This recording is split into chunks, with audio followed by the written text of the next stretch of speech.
ازيكم عاملين ايه؟ انا ماليش ان انا اطلع بره لحد، او ان انا اطلع اوضح صورتي بشكل حلو قدام حد. محدش ليه يعرف ان انا بقدم خطوه حلوه او خطوه وحشه. محدش ليه ان هو يعرف اي حاجه عن حياتي اصلا قدام او مش قدام. بس في جزء معين انا بكون بحب اتكلم معاه، وفي ناس على السوشيال ميديا وفي ناس بره السوشيال ميديا كناس بتتابعني.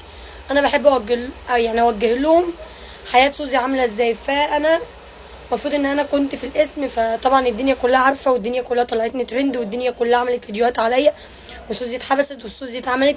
بعيد عن سوزي اتحبست، ما ينفعش ان احنا نطلع ترند على حاجه زي دي، لان دي حاجه مش حلوه. ان انا اتحبست دي مش حاجه لطيفه، يعني مش حاجه حلوه ان احنا نتكلم فيها. لان انا حتى لو اتحبست، دي الناس اللي من عندي من المطريه عارفه. لا حاليا بقى العالم كله عارف.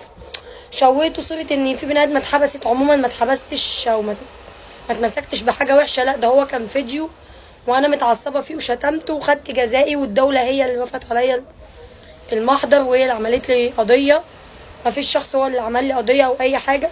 هاجي اتكلم في تاني حاجه. اليوم اللي انا طالعه فيه من النيابه ومن المحكمه ومروحه بيتي، اليوم دوت بعديها بنص ساعه ان انا عرفت ان انا طالعه دلوقتي، بعديها بنص ساعه في نفس الدقيقه دي كانوا اهلي عندي في النيابه او في المحكمه. مش عارفه انا كنت فين بالظبط، لان انا ما اعرفش العربيه اللي انا بروح بيها عامله ازاي. يعني العربيه كلها مقفوله، فانا ما اعرفش انا كنت فين بالظبط.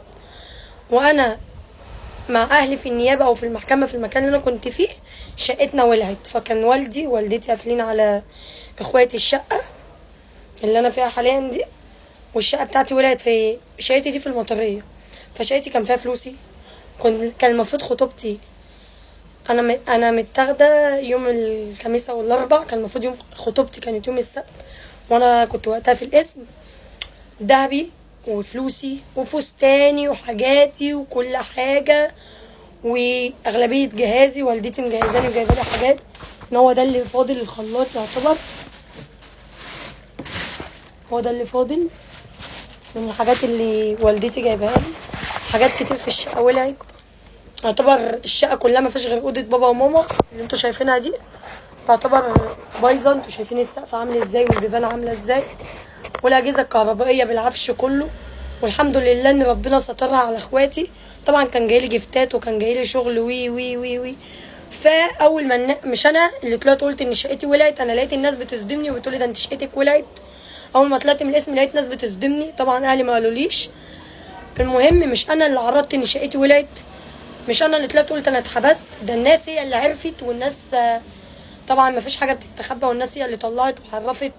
ده بيعرف ده بيعرف ده بيطلع ترند، ده بيطلع يقول شقه سوزي الاردنيه ولعت. ما طلعش مني الكلام غير لما انتوا طلعتوا اتكلمتوا، فانا اكدت المعلومه. ايوه شقتي ولعت، ايوه ما اعرفش ايه. لقيت ناس بتساعدني، الاقي ناس اللي جايه تديني فلوس، الاقي ناس اللي جايه تجيب لنا عفش، الاقي ناس مش عارفه توصل لي. فكل اللي كان عليا طلعت وقلت يا جماعه لو حد عايز يوصل لي، ده رقم التواصل بتاعي وعليه محفظه. حد عايز يوصل لي، حد عايز يبعت لي حاجه يبعت لي. فين الغلط؟ فين الشحاته في الموضوع؟ في ناس كانت بتبعت لي من قبل ما انا اعمل وانا ما طلبتش من حد حاجه، بس في ناس عماله تدور على رقمي. الاقي ناس توقفني في الشارع احنا عايزين رقمك، الاقي ناس بتوصل لرقمي من طريق ما اعرفش مين، بس احنا بندور على رقمك. فانا قلت ده رقم كذا للتواصل معايا مش اكتر. الاقي مليون جريده اصل سوزي بعد الحريقه بقت على الحديده، ومعاش فلوس ومعاش تاكل ومعاش تشرب. حبيبه قلبي انا واحده، يعني واحده اتخدت في الاسم، واحده شقتي ولعت. انتي سوزي اللي انت بتتكلمي عنها وعامله لها قيمه قوي في تفكيرك دي، سوزي دي ما بتعملش اعلانات. يعني سيبك من جو البلوجر والجو ده، ما بعملش دعايه واعلانات. ولو عملت اعلان 2 3، لان انا ما بحبش اعمل اعلانات اصلا، بعمل للناس اللي مني. غير ان انا مش قاعده على تلي فلوس، انا بقالي سنه على السوشيال ميديا، والسنه دي كلها طلعتها في فيديوهات تلقائيه وعفويه بتاعتي. ده غير ده كله كده وتركنيه على جنب. حتى لو انا معايا فلوس، انت متخيله ان انا ابقى في اسم الموضوع ده بالسهل، او الموضوع ده مش مكلف فلوس، او شقتي اللي ولعت دي مش مكلفه فلوس. غير ان شقتي كان فيها فلوس وكان فيها دهبي وكان فيها حاجات كتير قوي انا عيناها لقدام، وكنت انا اصلا مشطبه شقتي.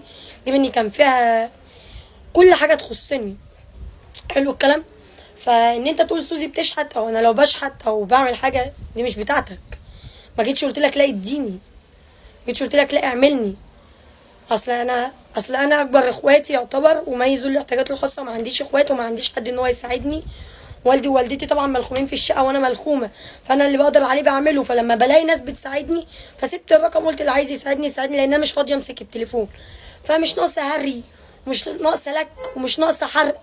اصل سوزي بتفتح لايف يجي لها بال20 اسد، بلا 20 اسد، بلا هري، بلا جوي اللك كده، عشان انا ما بحبش الكلام ده. يعني انا ماليش خلق ان انا اسمع لك اصل سوزي بتروح وتيجي.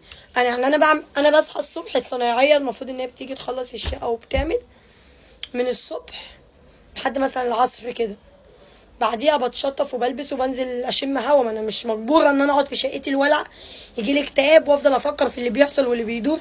فوقت ما بفضى وبفتح لايف بيبقى وقتها مثلا الساعه 1 12 بالليل، ما اعرفش ايه.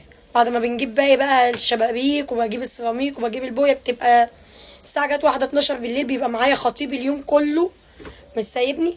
انت ازاي فاتحه مع واحد وقت متاخر؟ ازاي تخليك في حالك؟ انت تعرف احنا بنمر بايه؟ ايه اللي مخلينا نقعد لوقت متاخر؟ احنا بنعمل ايه؟ وانا لازم افتح لايف لان انا لازم يدخل لي دخل، لازم اعمل كذا لان انا لازم يدخل لي كذا. فانت ما تحكمش على اللي قدامك انا او غيري باي حاجه. حبيت بس اطلع اوضح.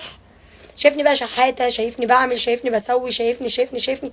ما جيتش جبرتك قلت لك طلع لي او اعمل لي حاجه من معاك.